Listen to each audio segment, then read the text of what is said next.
Le chiffre d'affaires était de 14 000 € en 2021. En 2025, j'ai atteint un chiffre d'affaires de 23 000 €. J'ai doublé le RevPAR en 5 ans, grâce notamment à la mise en place de Pricelabs et à sa bonne utilisation. Pricelabs te fera gagner plus d'argent que si tu fais le pricing toi-même, probablement. Par contre, si tu as cette configuration en place, tu en gagneras encore plus. C'est un peu ça l'idée. C'est fou de se dire qu'on peut, avec les bons outils, aller chercher plus 45% d'augmentation sur une seule année. Bienvenue dans cet épisode un peu spécial du Triplex où cette fois-ci on va aborder le sujet des love rooms et des logements atypiques. Je suis avec Valentin de Pricelabs et moi je suis Anaïs Silva, j'ai piqué le micro à Samy. J'ai une conciergerie digitale basée sur toute la France où je travaille essentiellement les love rooms et les logements atypiques. Voilà pourquoi ce sujet aujourd'hui Valentin, je te laisse te présenter. Bonjour Anaïs, merci de me recevoir aujourd'hui. Alors moi, Valentin, solution consultant chez Pricelabs. Donc mon rôle, c'est un rôle de formateur, d'accompagnateur, des conciergeries dans toute la France, mais pas que, sur le marché francophone également. Je suis ravi de parler de ce sujet ô combien romantique des love rooms. Tu sais que c'est un sujet sur le WhatsApp du Triplex où dès qu'on aborde Pricelabs, il y en a beaucoup qui viennent nous demander « Oui, mais moi j'ai un logement Harry Potter, comment ça fonctionne avec Pricelabs ?»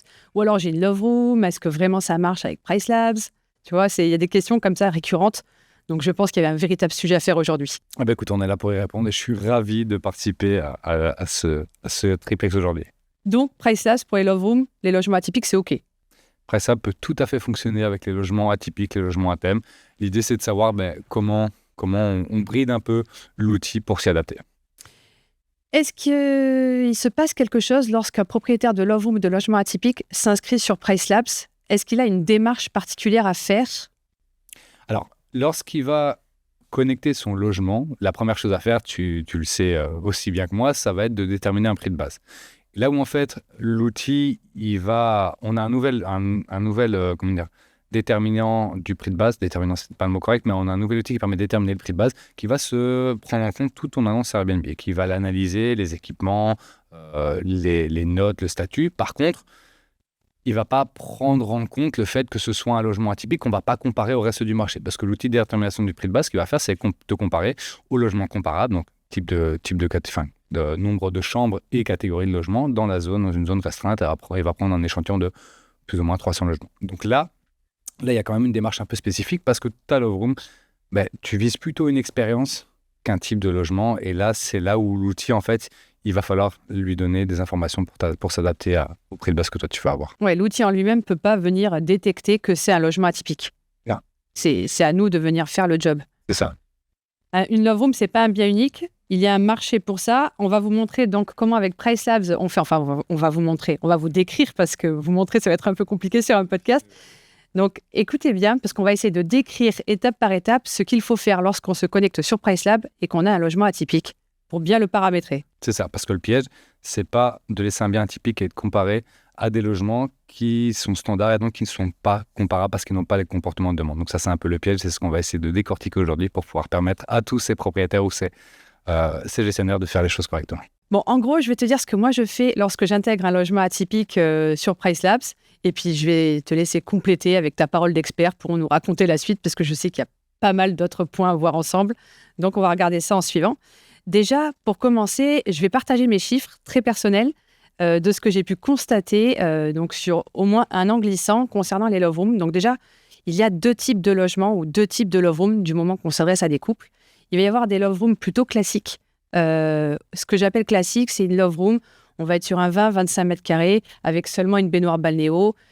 On ne va pas parler d'immersion en fait dans ce type de love room-là. Elles sont jolies, elles attirent, elles sont orientées pour les couples. Mais celles-ci, elles ne sont pas vraiment immersives. Et à côté, justement, il y a les love rooms que j'appelle immersives où là, on vient chercher un thème puissant. Je vais prendre un exemple. Une love room que je gère, c'est une black room où on est totalement immergé dans le noir. Il y a un jacuzzi, un sauna, un hammam. Alors, il n'y a rien à faire autour, mais alors toute l'immersion, elle est dedans. Et là, ce que j'ai pu constater, c'est qu'il y a des prix moyens qui vont entre 170 € la nuit à 300 € la nuit entre ces deux types de logements. C'est-à-dire qu'en gros, on peut s'attendre à un prix moyen à 170 € la nuit pour une love room plutôt classique et on peut aller jusqu'à, en moyenne, 300 € la nuit. Alors, tout compris, je parle frais de ménage inclus, voilà, vendu sur Airbnb, 300 € la nuit. On peut aller bien sûr bien au-delà grâce à Pricelabs parce que des fois, on a de belles surprises. Mais sur le prix moyen, on en est là. Donc, ce qui fait à peu près des résultats mensuels. Donc, par exemple, pour ce logement, là, la Black Room, on est sur du 4 500 €. J'en ai un autre de ce type à 1 heure de Paris avec un bain nordique à l'extérieur, vue sur une petite rivière. Lui, pareil, on est plus dans les 5 000 € mensuels en moyenne. Donc, c'est vraiment des beaux chiffres, mais on est sur de la belle immersion. Là, vraiment, il n'y a rien à dire. Alors que des love rooms un peu plus traditionnels, on va être plutôt sur du 2 000, 2 500 € par mois, ce qui est déjà vraiment pas mal, hein. Comme je te dis ça, c'est vraiment bien. Donc, ce que je fais quand j'intègre un nouveau logement, une nouvelle love room dans ma conciergerie, je vais évidemment regarder les prix pratiqués par la concurrence. Donc, je vais faire Alors, on va un peu plus loin parce que des fois, il n'y a pas trop de concurrence, surtout sur les logements très, très immersifs. Là, je me permets vraiment de m'étaler un peu plus niveau géographique pour aller chercher une concurrence un peu plus appropriée.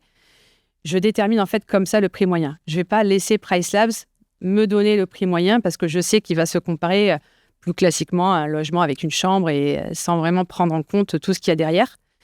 Après, qu'est-ce que je fais ? Je vais paramétrer du une nuit minimum parce qu'on sait que les cibles de voyageurs qui viennent dans ce type de logement, ils cherchent de la nuitée, hein, on est d'accord. Ils vont pas réserver. Ils peuvent des fois réserver 3 à 5 jours, mais généralement, c'est du une nuit. Donc là-dessus, j'ouvre à une nuit. Il n'y a pas de minimum de nuitée. Voilà ce que je voulais dire, je perds mes mots.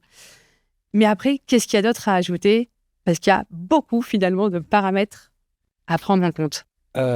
Oui, alors il y a pas mal de choses sur lesquelles on va revenir. Par contre, tu parlais au début du prix de base. Il y a quelque chose qu'on peut faire pour ne pas faire trop un travail de recherche, c'est indiquer au système que le prix de base qu'on souhaite avoir, on peut le déterminer nous-mêmes, hein, c'est le prix de base qu'on souhaite avoir, par exemple, pour les prix du week-end.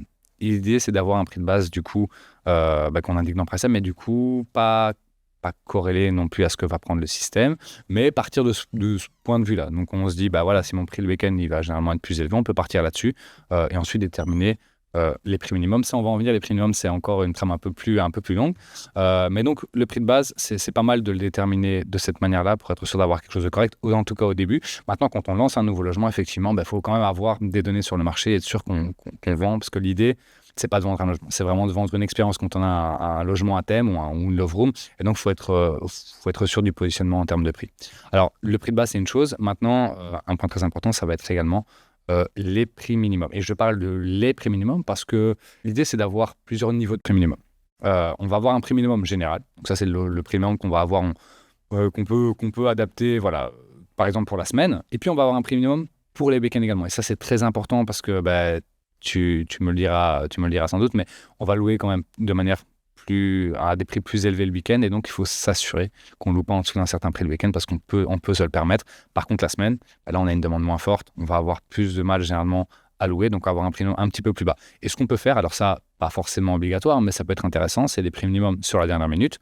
On peut indiquer au système du coup qu'on va avoir un prix minimum peut-être un peu plus bas sur vraiment la toute dernière minute et un prix minimum pour les dates lointaines, et donc spécifier au système, et bien que si par exemple toute réservation qui arriverait 30, 40, 50 jours à l'avance, eh bien on a un premium un peu différent. Donc comme ça, on a différents planchers, ça s'ajuste automatiquement, on n'a pas besoin de venir retravailler les prix, dire ce week-end-là, ça va être un peu plus élevé, je vais augmenter mon premium. Donc ça, on peut le faire de manière automatique. Donc ça, c'est important, prix de base, prix minimum. Ensuite, le troisième volet, ça va être la durée de séjour. Et là, la durée de séjour, en général, on va être sur du nuit, ce qui est tout à fait logique. Par contre, ce qu'on peut faire, c'est avoir une durée de séjour particulière pour certains événements particuliers. Donc, quels sont les événements qui reviennent souvent quand on parle de love room ? Si tu me dirais quoi en général qui sont particuliers ? Ouais, les dates. Les dates, Saint-Valentin évidemment. Ok. Saint-Valentin, là, on peut péter tous les plafonds. Qu'imagine. C'est là où on s'en met plein les poches. Saint-Valentin, les ponts de mai aussi sont intéressants, tous les ponts de mai et les samedis, de manière générale. Ce que tu peux faire, et là j'ai introduit un paramètre un peu plus avancé, mais ça va être utiliser les profils saisonniers. Et dans les profils saisonniers, l'idée d'un profil saisonnier, c'est je crée une saison et pour cette saison particulière, je donne des paramètres différents. Alors, ça peut être les prix minimums, le prix de base ou les durées de séjour. Dans notre cas, les durées de séjour, ça va être important. On peut par exemple dire, sur la Saint-Valentin, si ça tombe un week-end, ça peut être intéressant d'essayer d'aller chercher des réservations un peu plus longues juste pour cet événement-là. Comme pour les ponts de mai, par exemple, qui sont assez longs, ou par exemple Nouvel An. Enfin, les événements bien particuliers. Donc, on peut créer une période dans le profil saisonnier et indiquer une durée de séjour. Alors, l'idée, par exemple, sur la Saint-Valentin, tu dirais, OK, moi, si c'est par exemple un samedi, par exemple, tu essayes de faire du 3 nuits, j'invente comme ça, mais tu essayes de faire du 3 nuits sur ce week-end-là, et tu dis au système que quand tu te rapproches de la date, tu flexibilises pour être sûr quand même de rester, d'avoir des réservations.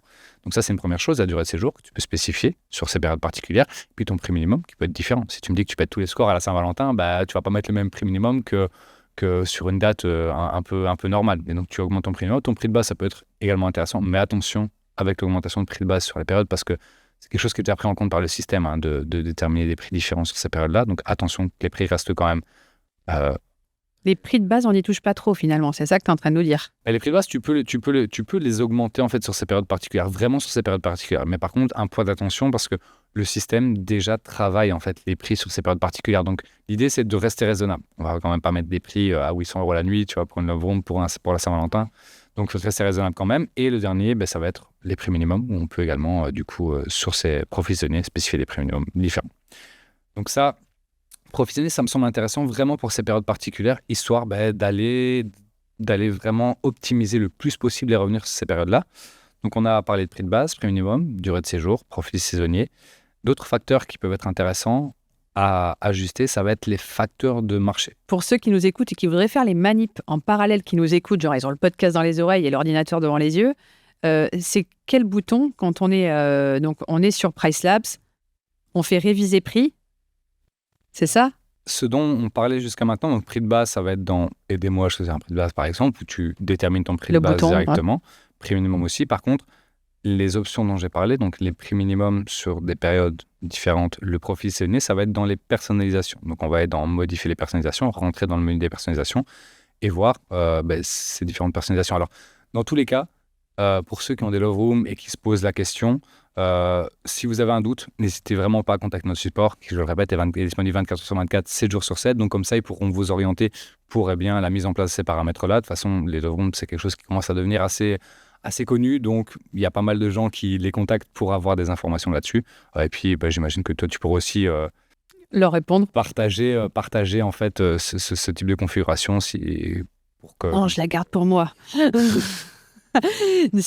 Pour vous contacter, c'est le petit bouton, le point d'interrogation en bas à droite, c'est ça? Notamment, oui, le point d'interrogation. C'est une manière de nous contacter. Donc, je parlais des paramètres de marché où là aussi, on peut venir affiner. Et l'idée, en fait, c'est de se dire, un logement atypique, une love room, elle ne va pas suivre la même tendance que le marché. Si je prends, par exemple, un événement un peu particulier, mais par exemple, la conférence, je ne sais pas, des comptables sur le marché X, ce type d'événement ne va pas déclencher une augmentation de la demande pour tes love rooms, on est d'accord. Donc, en vrai, il y a certains événements qui vont... Sauf si les comptables sont coquins. Sauf si les comptables sont coquins, ça peut arriver. Ou alors, ils en profitent pour aller faire des petits écarts pendant ces périodes-là. Mais en général, il y a des événements qui ne déclenchent pas en fait, de la demande sur ton type de logement. Donc, en fait, se corréler à la demande du marché tout le temps et de manière un peu comment dire, tête dans le guidon, ce n'est pas forcément une bonne idée. L'idée, c'est quand même de pouvoir capter la demande qui est, du coup, adapté à ce type de logement. Donc, facteur de marché, ça peut être intéressant, le facteur de demande, par exemple, de le rendre plus conservateur. C'est un ajustement qu'on peut faire aussi via les personnalisations. Et ça nous permet, du coup, de ne pas trop suivre la tendance de la demande. Et, très important, ça, c'est quelque chose sur lequel, ça, c'est vraiment, j'insiste, ça va être l'ajustement des prix en fonction des jours de la semaine. Et là, dans PriceLabs, on a la possibilité de dire au système, le lundi, par exemple, je vais diminuer mes prix de 10%. Le mardi, de 10%. Le mercredi, de 15%. Par contre, le week-end, j'augmente de 10%, de 15%, de 16%, 20%, en fonction de ce qu'on souhaite mettre en place. Et ça, c'est vraiment important parce que pour les love rooms, les logements atypiques, la demande, elle est quand même fort concentrée le week-end, à part gros événements qui sont assez connus. Et là, c'est important qu'on ait des prix qui augmentent plus que ce que ferait le système, parce que le système, au final, il va augmenter les prix en fonction de quoi? La demande sur le marché, qui n'est pas la même que... il y a une partie qui peut être similaire, mais qui ne va pas être tout à fait la même que la tienne. Et toi, tu as besoin d'avoir des prix quand même plus élevés sur ces périodes-là. Ouais, ce que tu m'avais montré, c'est qu'en gros, on peut venir cocher, sur chaque jour de la semaine, mettre par exemple sur du lundi du moins 10%, le mardi du moins 10%, et puis on arrive jusqu'au samedi où on fait du plus 20% finalement pour augmenter son prix moyen de 20% minimum, c'est ça? Ton prix à la nuit. Donc, ça veut dire que sur chaque jour, en fait, tu verras quand tu regardes les prix dans PriceLabs, et tu verras que tu as une ligne où on te dit augmentation des prix de 10-15% ou diminution des prix en fonction du jour de la semaine sur lequel tu te trouves. C'est là que tu te rends compte qu'il faut une gestion finalement hyper fine lorsqu'on a des love rooms en gestion en termes de pricing. Hein. En vrai, quand tu as une love room, tu peux laisser les paramètres marché fonctionner. Mais en fait, au lieu peut-être de faire, je sais pas moi, tu perds un peu d'argent. Enfin, tu n'en gagnes pas, tu pourras en gagner plus. On va dire que c'est surtout ça l'idée. PriceLab te fera gagner plus d'argent que si tu fais le pricing toi-même, probablement. Par contre, si tu as cette configuration en place, tu en gagneras encore plus. C'est un peu ça l'idée. Du coup, c'est optimiser un maximum les revenus via une configuration qui est adaptée à ce type de logement, qui vend surtout et avant tout une expérience plutôt qu'un moyen de se loger. Ouais, non, mais c'est intéressant ce que tu dis, parce qu'on ne se rend pas forcément compte qu'on perd de l'argent, en fait. On est dans le total déni jusqu'à qu'on mette en place plein d'outils qui vont nous permettre justement de se rendre compte que, ah ben ouais, en fait, pendant toutes ces années, j'ai perdu tant d'euros. Et d'ailleurs, j'ai apporté quelques chiffres, je vais te montrer. Bah, je les ai sous les yeux. J'ai, pour l'occasion, sorti mes chiffres sur 5 ans en arrière, sur un de mes logements. Alors, on n'est pas sur un logement atypique, on est sur un logement orienté ultra couple. Là, c'est une petite, on va dire, cabane au fond du jardin, déco bois et tout ça, vue sur la forêt avec un jacuzzi tout de même. Je les ai sortis sur 5 ans, ces chiffres-là, et tu vas être assez étonné parce qu'en 2021, en 2022, je n'utilisais pas PriceLabs. Voilà, je crois que c'est fin 2022 que j'ai commencé à utiliser PriceLabs pour mes propres logements. En 2021, je vais parler d'abord chiffre d'affaires. Le chiffre d'affaires était de 14 000 € en 2021. En 2025, j'ai atteint un chiffre d'affaires de 23 000 € sur l'année. Mais encore plus intéressant, on va parler du RevPAR. Pour ceux qui ne savent pas ce que c'est le revenu par nuit moyen. 40 € la nuit en moyenne vendu en 2021 contre 80 € la nuit en 2025. J'ai doublé le RevPAR en 5 ans grâce notamment à la mise en place de pricing de PriceLabs et à sa bonne utilisation et bien sûr d'autres astuces d'optimisation, de référencement et tout ça qui font que c'est un package qui fonctionne plutôt bien. Mais je trouve ça assez fou de se dire qu'on peut, avec les bons outils, aller chercher plus 45% d'augmentation sur une seule année. Enfin, j'étais moi-même complètement étonnée. Je savais que je gagnais beaucoup plus d'argent. La tête dans le guidon, j'ai jamais pris le temps de sortir les chiffres. Là, je les ai. Voilà, un petit logement sur le bassin d'Arcachon. On peut appeler ça une petite love room si on veut, mais on est plutôt sur une love room classique qui fait plus 45% en 5 ans. C'est une belle manière justement de montrer tout l'intérêt d'un outil de tarification dynamique. Alors pas que, bien entendu, je pense que quand on commence dans une conciergerie ou en location saisonnière, il y a pas mal de choses qu'on met en place pour se faciliter la vie, pour gagner du temps et donc dédier du temps à d'autres choses. La tarification fait partie de ces outils qui deviennent un peu incontournables parce qu'au final, je trouve que l'exemple que tu disais avec une de tes love rooms, c'est vraiment ça. On gagne déjà pas mal d'argent en fait. Donc en fait, on se dit... on se relaxe. Mais en fait, si on prend les bons outils, on peut peut-être aller chercher 20, 30, 40% en plus. Et c'est là tout l'idée. Alors, tout en restant bien entendu raisonnable, on ne va pas non plus s'emballer. Mais c'est vrai que c'est ça l'importance d'avoir les bons outils, c'est de pouvoir optimiser nos revenus et de faire de la meilleure manière possible. Oui, parce qu'en 2021, je ne savais pas que je ne gagnais pas l'argent que je pouvais gagner. Je n'avais pas la notion, donc pour moi, je n'étais pas déçue. J'ai juste été agréablement surprise 5 ans plus tard. Ça devait être agréable. Mais des fois, j'ai déjà eu quelques petites anecdotes comme ça de pricing où si c'était moi qui avais choisi les prix, je n'aurais jamais osé louer à ce prix-là. J'en ai eu une fois d'ailleurs dans une de mes love rooms. On m'a loué du 3 nuits d'affilée déjà. Donc le voyageur a réservé pour 3 nuits, chose assez rare, sans pont, sans rien, pour 700 € les 3 nuits. Dans une petite love room assez classique avec juste une baignoire balnéo. 700 € les 3 nuits. J'ai tellement pas assumé le prix que je suis partie chercher des extras, la bouteille, le ci, le là, mettre la déco romantique. Ouais. Et c'est pas la première fois que ça me fait ça. Et au final, ça s'est très bien passé. Voilà, pas de problème particulier.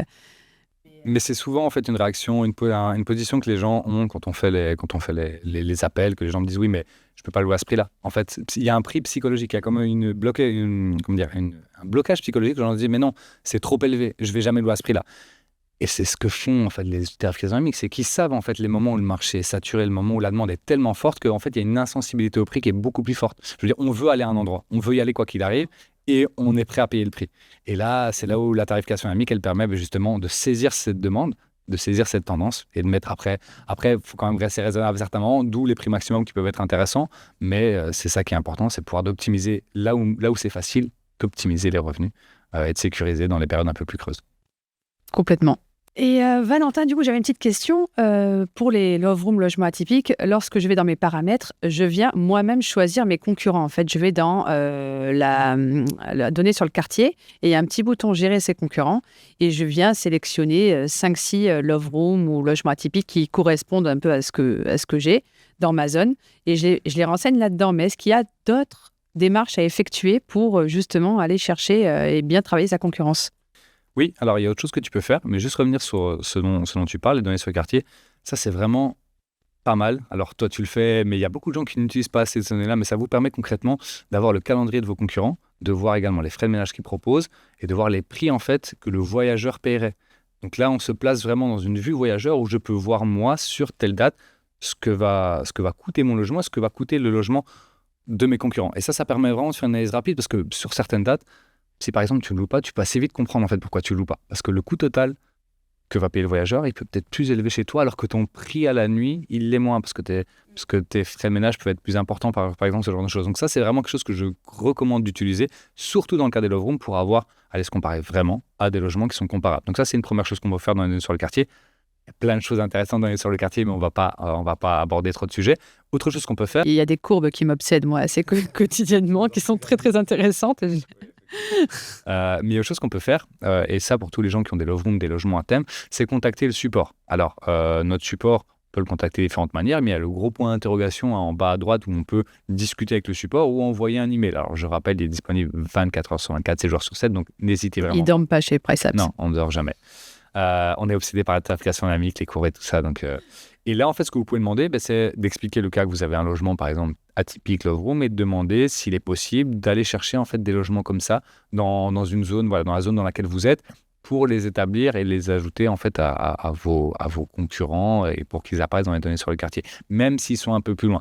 Donc comme ça, l'idée, c'est d'avoir en fait plus de logements atypiques dans l'échantillon à partir duquel PriceLabs travaille ces données, ce qui peut être pas mal. Ouais, en fait, c'est la map avec tous les points. C'est ça, en fait, vous venez la retravailler, vous, manuellement, lorsqu'on vous le demande, finalement, pour... Oui, alors, l'idée vraiment, et l'idéal plutôt, c'est que vous ayez déjà un échantillon de concurrents que vous avez présélectionné, parce qu'au final, si vous avez une love room particulière avec un certain type d'équipement, vous savez clairement à quel type de concurrent vous allez vouloir, en fait, vous comparer. Donc, si vous avez votre échantillon à vous, c'est encore mieux. Vous le donnez à notre support, et eux, ils font le travail technique derrière pour les ajouter, en fait, à vos données sur le quartier. Combien il en faut à peu près pour avoir un bon échantillon? Alors, on recommande en général d'avoir au moins 20 à 30 annonces. Maintenant, ça veut pas dire, mais ça veut pas dire que vous devez avoir 20 à 30 annonces type Love Room, type logement à thème, mais que vous en avez sélectionné quelques-unes pour pouvoir les donner directement et qu'elles soient ajoutées. C'est pas toujours simple de trouver 20 à 30 Love Room autour de chez soi. C'est pas toujours ça. Mais par contre, même si on est, au final, les données sur le quartier sont les données, on va dire, des logements aux alentours, il n'y a pas trop de Love Room. Avec la configuration qui est un peu particulière dont on a parlé, ça permet quand même de travailler de manière vraiment correcte et on l'a vu avec les chiffres, d'aller générer des résultats intéressants. Bon, merci Valentin. Je crois qu'on a fait à peu près le tour et donc si vous avez un logement atypique ou une Love Room éventuellement, sachez que PriceLabs fonctionne, il n'y a pas de problème. Par contre, il y a quelques petits ajustements tout de même à aller chercher ou alors vous contactez le support avec le petit point d'interrogation en bas à droite. On est d'accord ? On est d'accord, mais c'est ça. Alors, encore une fois, c'est si vous souhaitez, dans l'éventualité, gagner encore plus de revenus sur ces logements atypiques, voilà, il y a des petits ajustements dont on a parlé aujourd'hui avec Anaïs. N'hésitez vraiment pas à nous contacter. Et merci à toi, en tout cas, pour ce sujet passionnant. Mais merci à toi, oui. Voilà, c'était bien de le rappeler, parce que ça fait partie de l'abonnement, ce que tu me disais, hein, le support. Et puis, si vous voulez tester l'outil et avoir un mois offert, vous avez le code Triplex15 qui vous offre le premier mois et qui vous fera économiser également 15% sur les 3 prochaines factures. C'est bien ça ? C'est bien ça. C'est bien ça. Merci Valentin et puis à bientôt sur le Triplex. Merci à toi et merci au Triplex. Au plaisir.